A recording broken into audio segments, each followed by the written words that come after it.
আমাৰ ইয়াতে HDFC বেংকৰ সন্মুখত মংগলদৈ ভুটিয়াচাং পথত আমাৰ ইয়াতে এখন মিটিং আছিল আৰু মিটিংখন কিবা কাৰণে নোহোৱাত আমি ইয়াতে বাহিৰত ৰখি আছিলোঁ। ৰখোতে এখন গাড়ী সিফালৰ পৰা আহিলে এইখিনি জেগাত আপোনাৰ গাড়ীখন ভাগ্যে পাল্টি খোৱা নাই গাড়ীখন।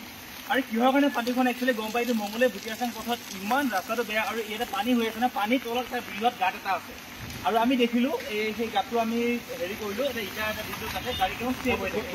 একচুৱেলি এই কামবিলাক আমি নহয়, আমি আজি 2 লাখ অসমে কৰিছোঁ, কিন্তু একচুৱেলি এই কামবিলাক বেলেগে কৰিব লাগে, কিন্তু আমি আৰু কাৰণে ৰৈ থকা নাই। আমি যদি ক'ৰবাত এনেকুৱা দেখা পাওঁ আমি নিশ্চয় সেই কামখিনি আমি সফলতাৰে কাম কৰোঁ। গতিকে চাব পাৰে গাড়ীকেইখনে এটা এতিয়া ভাবিব কিবা এটা প্ৰব্লেম হৈছে বুলি ইয়াতে, গতিকে ছেফ থাকিব।